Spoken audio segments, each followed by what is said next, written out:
ಎಲ್ಲರಿಗೂ ನಮಸ್ಕಾರ. ಈ ಒಂದು ವಿಡಿಯೋದಲ್ಲಿ ನಾವು ಸಾಂಪ್ರದಾಯಿಕ ಅಧ್ಯಯನ ವಿಧಾನಗಳಲ್ಲಿ ಐತಿಹಾಸಿಕ ವಿಧಾನಗಳ ಬಗ್ಗೆ ಅಧ್ಯಯನ ಮಾಡ್ತಾ ಇದ್ದೀವಿ. ಹೆಸರೇ ಹೇಳ್ತಿರೋ ಹಾಗೆ ಐತಿಹಾಸಿಕ ಅಂದರೆ ಇಲ್ಲಿ ಇತಿಹಾಸವೇ ಮುಖ್ಯ ವಸ್ತು ವಿಷಯ ಆಗಿರುತ್ತೆ. ಇದರ ಪ್ರಮುಖ ಚಿಂತಕರು ಯಾರ್ಯಾರು ಅಂತ ಹೇಳಿದ್ರೆ ಮಾಂಟೆಸ್ಕ್ಯೂ, ಸರ್ ಜಾನ್ ಶಿಲೆ ಹಾಗೂ ಫ್ರೀಮನ್ ಮತ್ತು ಹೆರಾಲ್ಡ್ ಜೆ ಲಾಸ್ಕಿ ಹಾಗೂ ಕಾರ್ಲ್ ಮಾರ್ಕ್ಸ್ ಮತ್ತು ಇಟಾಲಿಯ ಡಿಪ್ಲೊಮೆಟ್ ಆದಂತಹ ನಿಕೋಲಾ ಮೆಕಿವೆಲ್ಲಿ ಕೂಡ ಇದರಲ್ಲಿ ಬರ್ತಾರೆ. ಇದರ ಪ್ರಮುಖ ಲಕ್ಷಣಗಳನ್ನು ನಾವು ಅಧ್ಯಯನ ಮಾಡೋದಾದರೆ ಇದರಲ್ಲಿ ಮೊದಲನೇ ಪಾಯಿಂಟ್ ಏನು ಹೇಳುತ್ತೆ ಅಂತ ಹೇಳಿದ್ರೆ ಸಂದರ್ಭೋಚಿತವಾದಂತಹ ಅಧ್ಯಯನ ಅಂತ ಹೇಳಿದ್ರೆ ಆಗಿನ ಸಂದರ್ಭಕ್ಕನುಗುಣವಾಗಿ ಹೇಗೆ ಚಿಂತನೆ ರೂಪುಗೊಳ್ತು.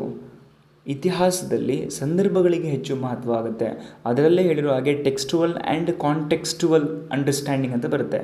ಸೊ ಟೆಕ್ಸ್ಟುವಲ್ ಅಂತ ಹೇಳಿದ್ರೆ ಬರೆದಿದ್ದನ್ನಷ್ಟೇ ಸೀಮಿತವಾಗಿ ಅರ್ಥ ಮಾಡ್ಕೊಳ್ಳುತ್ತೆ. ಕಾಂಟೆಕ್ಸ್ಟುವಲ್ ಅಂದರೆ ಆಗಿನ ಸಂದರ್ಭಕ್ಕೆ ಅನುಗುಣವಾಗಿ ಅರ್ಥ ಆಗ್ತಿದೆಯಲ್ಲ. ಸೊ ಆಗಿನ ಸಂದರ್ಭಕ್ಕೆ ತಕ್ಕಂಗೆ, ಆಗಿನ ಬಿಕ್ಕಟ್ಟುಗಳಿಗೆ ತಕ್ಕಂಗೆ, ಆಗಿನ ಸಮಾಜಕ್ಕೆ ತಕ್ಕಂಗೆ ಆವಾಗಿನ ವಿದ್ವಾಂಸರು ಆಗಿನ ಸಂದರ್ಭಕ್ಕೆ ಅನುಗುಣವಾಗಿ ಏನು ಅರ್ಥ ಮಾಡಿಕೊಂಡ್ರು ಅನ್ನೋದನ್ನು ಇದು ತಿಳಿಸುತ್ತೆ. ಎರಡನೇದಾಗಿ ಇತಿಹಾಸದ ಘಟನೆಗಳು ಪ್ರಮುಖ ಪಾತ್ರ. ಕೆಲವೊಂದು ಪ್ರಮುಖವಾಗಿರುವಂಥ ಪಾತ್ರಗಳು ಅಥವಾ ಯುದ್ಧಗಳು ಅಥವಾ ಬಿಕ್ಕಟ್ಟುಗಳಾಗಿರ್ಬೋದು, ಕೆಲವೊಂದು ರೂಪಾಂತರಗಳಾಗಿರ್ಬೋದು, ಇವೆಲ್ಲ ನೈಜ ಪ್ರಪಂಚದ ಬಿಕ್ಕಟ್ಟುಗಳಿಗೆ ಅವಕಾಶಗಳನ್ನು ಮಾಡಿಕೊಡೋದ್ರ ಮೂಲಕ ಆಗ ಕೆಲವೊಂದು ಘಟನೆಗಳು, ಇನ್ಸಿಡೆಂಟ್ಗಳು ಹೇಗೆ ಈ ಒಂದು ಸಿದ್ಧಾಂತದ ಮೇಲೆ ಪ್ರಭಾವವನ್ನು ಬೀರ್ತು ಅನ್ನೋದ್ರ ಬಗ್ಗೆ ಅಧ್ಯಯನ ಮಾಡ್ಬೋದಾಗಿದೆ. ನೆಕ್ಸ್ಟ್ ಧರ್ಮ ಮತ್ತು ನಂಬಿಕೆ ವ್ಯವಸ್ಥೆಗಳ ಪ್ರಭಾವ. ಕೆಲವೊಂದಿಷ್ಟು, ಯಾಕಂದರೆ ಇತಿಹಾಸವನ್ನು ಬರೆಯುವವರು ಮನುಷ್ಯರೇ ಅಲ್ವಾ, ಅವರು ಒಂದಲ್ಲ ಒಂದು ಧರ್ಮಕ್ಕೆ ಸೇರಿದವರೇ ಆಗಿರ್ತಾರೆ ಹೌದಾ, ಒಂದಲ್ಲ ಒಂದು ರೀತಿಯಲ್ಲಿ ನಂಬಿಕೆಯನ್ನು ಒಪ್ಕೊಂಡವರಾಗಿರ್ತಾರೆ ಹೌದಾ. ಹಾಗಾಗಿ ಅವ್ರ ನಂಬಿಕೆಯನ್ನು ಧಕ್ಕೆ ಬರೆದಂಗೆ ಅವರೇನೋ ಇತಿಹಾಸವನ್ನು ಬರೆಯೋಕ್ಕಾಗೋದಿಲ್ಲ. ಈಗೊಬ್ಬರು ಗಾಂಧಿಯನ್ನು ಒಪ್ಕೊಂಡಿದ್ದಾರೆ ಅಂತ ಅಂದ್ಕೊಳ್ಳೋಣ ಆಯಿತಾ. ಸೊ ಇತಿಹಾಸದಲ್ಲಿ ನಿಜವನ್ನು ಬರಿಬೇಕು ಹೌದಾ. ಸೊ ಗಾಂಧಿಗೆ ವಿರುದ್ಧವಾಗಿರೋ ಯಾವುದೋ ಒಂದು ವಿಷಯ ಬಂದಾಗ ಆ ಲೇಖಕ ಏನು ಮಾಡ್ತಾನೆ, ಆ ಇತಿಹಾಸಕಾರ ಏನು ಮಾಡ್ತಾನೆ, ಅದನ್ನು ಮರೆಮಾಚಿಬಿಡ್ತಾನೆ. ಹಾಗೆ ಅವ್ರ ಮೇಲೆ ಏನೋ ಒಂದಿಷ್ಟು ಧರ್ಮಗಳ ಪ್ರಭಾವದ ಅಡಿಯಲ್ಲಿ, ಒಂದಿಷ್ಟು ನಂಬಿಕೆಗಳ ಅಡಿಯಲ್ಲಿ ಅವರು ಇತಿಹಾಸವನ್ನು ಬರೀತಾರೆ. ಸೊ ಇವಿಷ್ಟು ಕೂಡ ಅವ್ರ ಮೇಲೆ ಪ್ರಭಾವವನ್ನು ಬೀರುತ್ತೆ ಅಂತ ಹೇಳಿ ಈ ಒಂದು ಇತಿಹಾಸ ವಿಧಾನ ಹೇಳುತ್ತೆ ನಮಗೆ ಆಯಿತಾ. ಸೊ ಇಲ್ಲಿ 4ನೇ ಪಾಯಿಂಟ್ ಏನು ಹೇಳುತ್ತೆ ಅಂತ ಹೇಳಿದ್ರೆ ವಿವರಣಾತ್ಮಕವಾದಂಥ ವಿಶ್ಲೇಷಣೆ. ತುಂಬ ನೀವು ಹಿಸ್ಟ್ರಿ ಪುಸ್ತಕ ತೆಗೆದು ನೋಡಿ, ತುಂಬ ದೊಡ್ಡ ಲೆಂತಿಯಾಗಿ ವಾಲ್ಯೂಮ್ಗಳೆಲ್ಲ ಓಪನ್ ಬಂದಿರುತ್ತೆ ಹೌದಾ. ಸೊ ಅಂದರೆ ವಿವರಣಾತ್ಮಕ, ಅಷ್ಟು ಡಿಟೇಲಾಗಿ ಎಕ್ಸ್ಪ್ಲೇನಾಗಿ ಕೊಟ್ಟಿರ್ತಾರೆ ಅಂತ ಅರ್ಥ. ಅಂದರೆ ಅಷ್ಟು ವಿವರಣಾತ್ಮಕವಾಗಿ ಕೊಟ್ಟಿರ್ತಾರೆ ಅಂತ. ನೆಕ್ಸ್ಟ್ ಭಾಷೆ ಮತ್ತು ವಾಕ್ಚಾತುರ್ಯಕ್ಕೆ ಗಮನ. ಭಾಷೆ, ಅಲ್ಲಿ ಬಳಸಿದಂತಹ ಭಾಷೆಯ ಪದಗಳು, ಅಲ್ಲಿ ಬಳಸಿದಂಥ ಸ್ಟ್ಯಾಂಡರ್ಡ್ ಲ್ಯಾಂಗ್ವೇಜ್ಗಳಾಗಿರ್ಬೋದು ಅಥವಾ ಕೆಲವೊಂದು ವಾಕ್ಚಾತುರ್ಯಗಳಾಗಿರ್ಬೋದು, ಕೆಲವೊಬ್ಬರು ಬರೆಯೋ ರೀತಿ ವಿಧಾನಗಳು ಬೇರೆ ಬೇರೆ ಇರುತ್ತೆ. ಹಾಗಾಗಿ ಅವಕ್ಕೆ ಹೆಚ್ಚು ಗಮನವನ್ನು ಕೊಡಲಾಗುತ್ತೆ. ನೆಕ್ಸ್ಟ್ ಅಂದರೆ ಕೆಲವೊಬ್ಬರು ಪದಗಳನ್ನು ಕೆಲವೊಂದು ಸೀಮಿತ ಅರ್ಥದಲ್ಲಿ ಬಳಸ್ತಾರೆ, ಕೆಲವೊಂದು ಪದಗಳನ್ನು ಕೆಲವೊಂದು ಸನ್ನಿವೇಶಗಳಿಗೆ ಅನುಗುಣವಾಗಿ ಬಳಸ್ತಾರೆ. ಸೊ ಹೀಗೆ ಆ ಥರ ಕಾಂಟೆಕ್ಸ್ಟುವಲ್ಲಿ ಕೆಲವೊಂದು ಪದಗಳು, ಮಿತ ಶಬ್ದಕೋಶ ಇರುತ್ತೆ ನಮ್ಮಲ್ಲಿ ಆಯಿತಾ. ಕೆಲವೊಂದು ಕನ್ನಡದಲ್ಲಿರುವಂಥ ಎಷ್ಟೋ ಪದಗಳಿಗೆ ಇಂಗ್ಲೀಷಲ್ಲಿ ತರ್ಜುಮೆಗಳಿಲ್ಲ. ಹಾಗಾಗಿ ಆ ಒಂದು ಸಿಚುವೇಷನಿಗೆ ಯಾವ ವಾಕ್ಚಾತುರ್ಯ, ಯಾವ ಪದಗಳನ್ನು ಬಳಸಿ ಉಪಯೋಗಿಸಿದ್ರು ಅಂತ ಹೇಳಿ ನಾವು ಗಮನಿಸ್ಬೋದಾಗಿದೆ. ನೆಕ್ಸ್ಟು ಅಂತರ್ಶಿಸ್ತಿನ ಒಳನೋಟ ಅಂತ ಹೇಳಿದ್ರೆ ಅಂತರ್ಶಿಸ್ತು ಬೇರೆ ಬೇರೆ ಇತಿಹಾಸ, ರಾಜ್ಯಶಾಸ್ತ್ರ, ಭೂಗೋಳಶಾಸ್ತ್ರ, ಅರ್ಥಶಾಸ್ತ್ರ, ಮನಂಶಾಸ್ತ್ರ ಇವುಗಳ ಮುಖಾಂತರ ನಾವು ಅರ್ಥ ಮಾಡ್ಕೊಳ್ಳೋದನ್ನು ನಾವೇನು ಕರಿತೀವಿ ಅಂತ ಹೇಳಿದ್ರೆ ಐತಿಹಾಸಿಕ ವಿಧಾನದಲ್ಲಿ ಇದಕ್ಕೆ ಮಹತ್ವ ಇದೆ. ನೆಕ್ಸ್ಟ್ ವಸಾಹತುಶಾಹಿ ಮತ್ತು ಸಾಮ್ರಾಜ್ಯಶಾಹಿ ಪ್ರಭಾವ. ವಸಾಹತುಶಾಹಿ ಅಂದರೆ ಒಂದು ರಾಷ್ಟ್ರ ಮತ್ತೊಂದು ರಾಷ್ಟ್ರವನ್ನು ಆರ್ಥಿಕವಾಗಿ ಅಥವಾ ಆಡಳಿತಾತ್ಮಕವಾಗಿ ಅದು ವಸಾಹತುವನ್ನು ಮಾಡಿಕೊಳ್ಳೋದು ಆರ್ಥಿಕ ಲಾಭಕ್ಕಾಗಿ. ನೆಕ್ಸ್ಟ್ ಸಾಮ್ರಾಜ್ಯಶಾಹಿ ಅಂದರೆ ಭೂಮಿಯನ್ನು ವಿಸ್ತರಿಸ್ತಾ ಹೋಗೋದು. ಈ ಒಂದು ವಿಸ್ತರಣಾ ನೀತಿ ಹಿಂದಿನ ಕಾಲದಲ್ಲಿತ್ತು. ಅದು ಏನು ಮಾಡ್ತಾಯಿತ್ತು ಅಂತ ಹೇಳಿದ್ರೆ ಇವರಿಗೆ ಪ್ರಭಾವವನ್ನು ಬೀರ್ತಾ ಇತ್ತು ಇತಿಹಾಸ ವಿಧಾನಕ್ಕೆ ಅಂತ ಹೇಳ್ಬೋದಾಗಿದೆ. ನೆಕ್ಸ್ಟ್ 8ನೇ ಪಾಯಿಂಟ್ ಏನು ಹೇಳುತ್ತೆ ಅಂತ ಹೇಳಿದ್ರೆ ಐತಿಹಾಸಿಕ ಭೌತವಾದ, ಹಿಸ್ಟಾರಿಕಲ್ ಮಟೀರಿಯಲಿಸಮ್. ಕಾರ್ಲ್ ಮಾರ್ಕ್ಸ್ ಅವರು ಹೇಳಿರೋ ಹಾಗೆ ಹಿಸ್ಟಾರಿಕಲ್ ಮಟೀರಿಯಲಿಸಮ್ ಅಂತ ಹೇಳಿದ್ರೆ ಹಳೆ ಆರ್ಥಿಕ ರಚನೆ ಹೇಗಿದ್ದಕ್ಕೆ ಮೂಲ ಕಾರಣ ಅನ್ನೋದ್ರ ಬಗ್ಗೆ ಅದು ವಿವರಿಸುತ್ತೆ. ನೆಕ್ಸ್ಟ್ ಬಿಕ್ಕಟ್ಟುಗಳು ಮತ್ತು ದುರಂತಗಳ ಪರಿಣಾಮ. ಸೊ ಬಿಕ್ಕಟ್ಟುಗಳು, ಕೆಲವೊಂದಿಷ್ಟು ದುರಂತಗಳು, ಕೆಲವೊಂದು ಕುಸಿತಗಳು, ಆರ್ಥಿಕ ಕುಸಿತ ಆಗಿರ್ಬೋದು, ಕೆಲವೊಂದು ಯುದ್ಧಗಳು, ಕ್ಷಾಮಗಳು, ಬರಗಾಲ, ಪ್ಲೇಗ್ ಇಂಥವೆಲ್ಲ ಬಂದ್ಕೊಂಡು ಕೆಲವೊಂದಿಷ್ಟು ಸವಾಲುಗಳು, ಚಾಲೆಂಜ್ಗಳನ್ನ ಎದುರಿಸಿರ್ತೀವಿ. ಅಥವಾ ಕೆಲವೊಂದು ನರಮೇಧಗಳು, ಮೆಸಕ್ಯಾರ್ ಆಗಿರ್ತವೆ. ಸೊ ಇವನ್ನೆಲ್ಲವೂ ಕೂಡ ಇವುಗಳ ಪರಿಣಾಮವಾಗಿ ಇತಿಹಾಸವನ್ನು ಬರೆದಿರ್ತಾರೆ. ಇದು ಇತಿಹಾಸದ ಒಂದು ವಿಧಾನಗಳಿಗೆ ಪ್ರಮುಖವಾದಂಥ ಕಾರಣಗಳು ಅಂತಲೂ ಕೂಡ ಕರಿಬೋದು, ಅದರ ಲಕ್ಷಣಗಳು ಅಂತಲೂ ಕೂಡ ಕರಿಬೋದು. ನೆಕ್ಸ್ಟು ಅಂದರೆ ಫಾರ್ ಎಕ್ಸಾಂಪಲ್ ನೋಡಿ, ಒಂದು ಸಿಚುವೇಶನ್ ಇಬ್ಬರು ಹೆಂಗೆ ಬರೀತಾರೆ ಅಂತ, ಜಲಿಯನ್ ವಾಲಾಬಾಗ್ ಹತ್ಯಾಕಾಂಡ ಭಾರತೀಯ ಕಾಂಟೆಕ್ಸ್ಟಲ್ಲಿ ಹೆಂಗೆ ಬರೀತಾರೆ ಅಂದರೆ ಇದೊಂದು ಹೇಯ ಕೃತ್ಯ ಅಂತ ಬರೀತಾರೆ. ಆದರೆ ಬ್ರಿಟಿಷ್ ಕಾಂಟೆಕ್ಸ್ಟಲ್ಲಿ ಅದೇನೂ ಅಲ್ವೇ ಅಲ್ಲ ಇನ್ಸಿಡೆಂಟ್, ಹಂಗೆ ಬರೀತಾರೆ. ಒಬ್ಬೊಬ್ಬರ ದೃಷ್ಟಿ ಯಥಾದೃಷ್ಟಿ ತಥಾ ಸೃಷ್ಟಿ ಹಂಗೆ ಕಾಣುತ್ತೆ ಅಂತ ಹೇಳ್ತಿದ್ದಾರೆ. ನೆಕ್ಸ್ಟು ರಾಜಕೀಯ ಆರ್ಥಿಕತೆ ಮತ್ತು ಐತಿಹಾಸಿಕ ಅಭಿವೃದ್ಧಿ.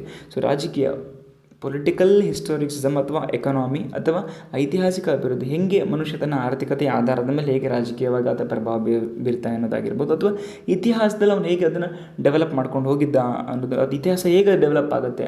ಫಾರ್ ಎಕ್ಸಾಂಪಲ್ ಒಂದು ಇಂಡಸ್ಟ್ರಿಯಲ್ ಅಂದರೆ ಕೈಗಾರಿಕೀಕರಣ ಆಯಿತು, ಇಂಡಸ್ಟ್ರಿಯಲ್ ರೆವಲ್ಯೂಷನ್ ಆಯಿತು. ಸೊ ಅಲ್ಲಾದಂಥ ಕೆಲವೊಂದಿಷ್ಟು ಬದಲಾವಣೆಗಳು, ವರ್ಗಗಳು, ಜನನ, ಇವುಗಳ ಬಗ್ಗೆ ನಾವು ಅರ್ಥ ಮಾಡ್ಕೋಬೋದು ಅಂತ ಹೇಳ್ಬೋದು.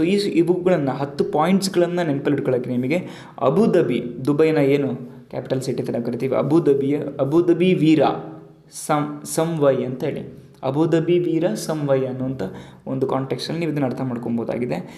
ಇದು ಸೂತ್ರ ಈಸಿಯಾಗಿ ನಿಮ್ಮನ್ನು ನೆನಪಿಟ್ಕೊಳ್ಳೋದಕ್ಕೆ. ಸೊ ಇದು ಪ್ರಮುಖ ಗುಣಗಳು ಯಾವುದು ಅಂತ ಹೇಳಿದ್ರೆ ನೋಡ್ಬೋದು. ಇಲ್ಲಿ ಮೊದಲನೇ ಗುಣ ಏನು ಹೇಳ್ತಿದೆ ಅಂತ ಹೇಳಿದ್ರೆ, ಸಂದರ್ಭಕ್ಕೆ ತಕ್ಕಂಗೆ ಅರ್ಥ ಮಾಡ್ಕೊಳ್ಳುತ್ತೆ, ಬಿಟ್ಟರೆ ಅದು ರಿಯಲ್ ಆಗಿ ಅರ್ಥ ಮಾಡ್ಕೊಳ್ಳೋದು ಕಷ್ಟ, ರಿಯಲಿಸ್ಟಿಕ್ಕಾಗಿ ಅರ್ಥ ಮಾಡ್ಕೊಳ್ಳೋದು ಕಷ್ಟ. ಅದೇನೋ ಅಂತಾರಲ್ಲ, ವ್ಯಕ್ತಿ ಪರಿಸ್ಥಿತಿಯ ಕೈಗೊಂಬೆ ಆದಾಗ ಅವನಾಗಲಿ ಅವನ ನಿಜವಾದ ವ್ಯಕ್ತಿತ್ವವಾಗಲಿ ಮಾತನಾಡೋದಿಲ್ಲ, ಆ ಪರಿಸ್ಥಿತಿ ಅವನನ್ನು ಹಾಗೆ ಮಾತಾಡಿಸೋ ಹಾಗೆ ಮಾಡುತ್ತೆ ಅಂತಾರಲ್ಲ, ಇದು ಹಾಗೆ ಸಂದರ್ಭಕ್ಕೆ ಮಾತ್ರ ಅರ್ಥ ಮಾಡುತ್ತೆ, ಸಂದರ್ಭದಿಂದ ಹೊರಗೆ ಏನೂ ಮಾತಾಡೋದೇ ಇಲ್ಲ. ನೆಕ್ಸ್ಟ್ ಚಿಂತನೆಯ ವಿಕಾಸ. ಸೊ ಹೀಗೆ ಕಾಲಾನಂತರಗಳಲ್ಲಿ ಚಿಂತನೆಗಳು ಹೇಗೆ ಡೆವಲಪ್ಗಳಾಗ್ತಿದೆ ಅನ್ನೋದ್ರ ಬಗ್ಗೆ ಇಲ್ಲಿ ತೋರಿಸುತ್ತೆ. ನೆಕ್ಸ್ಟ್ ಸಮೃದ್ಧ ಪ್ರಾಯೋಗಿಕ ಪುರಾವೆಗಳು. ಸೊ ಹಿಸ್ಟ್ರಿ ಅಂದ್ರೆ ಎವಿಡೆನ್ಸ್ ಅಂದರೆ ಪುರಾವೆಗಳು ಅಂತ ಹೇಳಿದ್ರೆ ಹೀಗಿತ್ತು ಅನ್ನೋದಕ್ಕೊಂದು ದಾಖಲೆ, ಐತಿಹಾಸಿಕ ದಾಖಲೆ. ನೆಕ್ಸ್ಟ್ ಹಿಂದಿನ ಪಾಠಗಳು. ಸೊ ನಾವು ಅಷ್ಟೇ ಮನುಷ್ಯರು ಇತಿಹಾಸದಿಂದ ನಮ್ಮ ಹಿಂದಿನ ಪಾಠಗಳಿಂದ ನಾವು ಕಲಿತಾ ಹೋಗ್ತೀವಿ, ಅದರಿಂದ ಪಾಠ ಕಲಿಬೇಕು ಅಂತ ಹೇಳ್ತಿದ್ದೆ. ನೆಕ್ಸ್ಟು ಭವಿಷ್ಯ ನುಡಿಯುತ್ತೆ. ಸೊ ಇತಿಹಾಸದಲ್ಲಿ ಇವನು ಹೆಂಗಿದ್ದ ಅನ್ನೋದ್ರ ಮೇಲೆ ಇವನು ಮುಂದೆ ಹೆಂಗಿರ್ತಾನೆ ಅನ್ನೋವಂಥ ಒಂದು ಪ್ರಿಡಿಕ್ಟ್ ಮಾಡ್ಬೋದಲ್ಲ. ಫಾರ್ ಎಕ್ಸಾಂಪಲ್ ಈಗ ಗಾಂಧಿ, ಭಾರತ. ಸೊ ಭಾರತ ಯಾವಾಗಲೂ ಕೂಡ ಶಾಂತಿ ಪ್ರಿಯ ದೇಶ ಅಂತ ನಾವು ತೋರಿಸ್ಕೋತೀವಿ. ಬಟ್ ಭಾರತದಲ್ಲಿ ಕೆಲವೊಂದು ಗಲಭೆಗಳು, ದಂಗೆಗಳು, ಕ್ರಾಂತಿಗಳಾದಾಗ ಅನಿಸುತ್ತೆ, ವಿದೇಶಿಗರಿಗೆ ಅನಿಸುತ್ತೆ, ಏನಪ್ಪ ಭಾರತ ಶಾಂತಿಯುತವಾಗಿರುತ್ತಲ್ಲ, ಯಾಕೆ ಇದು ಜಗಳಕ್ಕೆ ಬರ್ತಿದ್ದೆಲ್ಲ, ಯಾಕೆ ಈ ಥರ ಮಾಡ್ತಾ ಇದೆಯಲ್ಲ. ಕೆಲವೊಂದು ಕಡೆ ಪ್ರಿಡಿಕ್ಷನ್ ಮಾಡ್ತಾರೆ ಭವಿಷ್ಯವನ್ನು ನುಡಿಯುವಂಥ. ಇವತ್ತು ನಾವೇನು ಮಾಡ್ತೀವಿ ಅದ್ರ ಮೇಲೆ ನಮ್ಮ ನಾಳೆ ನಿಂತಿರುತ್ತೆ ಅಂತ ಹೇಳ್ಬೋದಲ್ಲ. ಒಂದಿಷ್ಟು ಗುಣಗಳನ್ನು ನಾವು ನೋಡ್ಬೋದಾಗಿದೆ, ಮೇಜರ್ ಆಗಿರೋ ಗುಣಗಳನ್ನ ನೋಡ್ಬೋದು. ನೆಕ್ಸ್ಟ್ ಕೆಲವೊಂದಿಷ್ಟು ಅವಗುಣಗಳು ಕೂಡ ಇದೆ. ಡಿಮೆರಿಟ್ಸ್ ಏನೇನು ಹೇಳುತ್ತೆ ಅಂತ ಹೇಳಿದ್ರೆ, ಮೊದಲನೇದು ಸಮಕಾಲೀನ ಸಮಸ್ಯೆಗಳ ನಿರ್ಲಕ್ಷ್ಯ. ಹಳೆಯ ಕಾಲದ ವಿಷಯನೇ ಇಟ್ಕೊಂಡು ಜಗ್ಗಿದ್ರೆ ಈಗಿನ ಕಾಂಟೆಕ್ಸ್ಟನ್ನು ನಾವು ಅರ್ಥ ಮಾಡ್ಕೊಳ್ಳೋದು ಹೆಂಗೆ, ಈಗಿನ ಸೆನಾರಿಯೋನ ನಾವು ಅರ್ಥ ಮಾಡ್ಕೊಳ್ಳೋದು ಹೆಂಗೆ, ಅಲ್ಲಿ ಡ್ರಾಬ್ಯಾಕ್ ಇದೆ. ನೆಕ್ಸ್ಟ್ ಸೆಕೆಂಡ್ ಡ್ರಾಬ್ಯಾಕ್ ಏನಂತ ಹೇಳಿದ್ರೆ ದತ್ತಾಂಶಗಳ ಸಂಕೀರ್ಣತೆ. ಇತಿಹಾಸ ತುಂಬ ನಾವು ಬರೀ ರಾಮಾಯಣ ಅಂತೀವಿ, ರಾಮಾಯಣದಲ್ಲೇ 108 ರೀತಿಯಲ್ಲಿ ರಾಮಾಯಣಗಳಿದೆ, 108 ರೀತಿಯಲ್ಲಿ ಕಥೆಗಳಿದೆ. ಅವೊಂದಿಷ್ಟು ಸಂಕೀರ್ಣವಾಗಿರುವಂಥ ಒಂದಿಷ್ಟು ಡಾಟಾಗಳಿದೆ. ಅದು ಅಷ್ಟು ತಗೊಂಡು ಏನು ಮಾಡಬೇಕು ನಾವು, ಹೌದಾ? ಸೊ ನೆಕ್ಸ್ಟ್ ಗಣ್ಯರ ಮೇಲೆ ಕೇಂದ್ರೀಕರಣ. ಇತಿಹಾಸ ಯಾವತ್ತೂ ಕೂಡ ಯುದ್ಧ ಅಥವಾ ಶ್ರೇಷ್ಠ ಅಗ್ರಗಣ್ಯ ಎಲೈಟ್ ಪೀಪಲ್ಗಳ ಮೇಲೆ ಮಾತ್ರ ಕಾನ್ಸಂಟ್ರೇಟ್ ಆಗಿರುತ್ತೆ. ಆಮ್ ಆದ್ಮಿ ಅಥವಾ ಸಾಮಾನ್ಯ ಜನಗಳ ಮೇಲೆ ಅದು ಕಾನ್ಸಂಟ್ರೇಟ್ ಮಾಡೋದೇ ಇಲ್ಲ ಅಂತ ಹೇಳುತ್ತೆ. ನೆಕ್ಸ್ಟ್ ಭೂತಕಾಲವನ್ನು ವೈಭವೀಕರಿಸುತ್ತೆ. ಇತಿಹಾಸವನ್ನು ಹಾಗೆ ಹೀಗೆ ಏನೇನೋ ಊಹಾಪೋಹಗಳು ಕೈಕಾಲೆಲ್ಲ ಸೇರಿಸ್ಕೊಂಡು ಏನೇನೋ ಮಸಾಲೆಗಳನ್ನ ಸೇರಿಸ್ಕೊಂಡು ಹೇಳ್ತಾರೆ.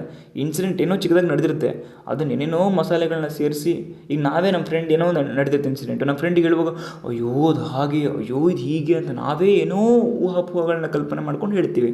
ಹಾಗೂ ಆಗಿರ್ಬೋದಲ್ಲ ಇತಿಹಾಸದಲ್ಲಿ. ನೆಕ್ಸ್ಟು ಸಂಪ್ರದಾಯ ಜಡತ್ವ. ಕೆಲವೊಂದು ಸಂಪ್ರದಾಯಗಳನ್ನ ಇಟ್ಕೊಂಡು ಜಗ್ತಾರ. ಸೊ ಅದನ್ನು ಬಿಟ್ಟೇ ಬರೋಕ್ಕೆ ತಯಾರಿಲ್ಲ. ಹಾಗಾಗಿ ಇಲ್ಲಿ ಹೊಸದಕ್ಕೆ, ನವೀಕರಣಕ್ಕೆ ಅಥವಾ ನಾವೀನ್ಯತೆಗೆ, ಇನ್ನೋವೇಷನ್ನಿಗೆ ಇಲ್ಲಿ ಯಾವುದೇ ರೀತಿಯಾದಂಥ ಒಂದು ಅವಕಾಶನೇ ಇರೋದಿಲ್ಲ. ಅದನ್ನು ಅಡ್ಡಿ ಮಾಡ್ತಾ ಇರೋದು ಅಂತ ಹೇಳ್ಬೋದು. ಇವಿಷ್ಟು ಕೂಡ ಅವಗುಣಗಳು ಅಂತ ಹೇಳ್ಬೋದು. ಧನ್ಯವಾದಗಳು.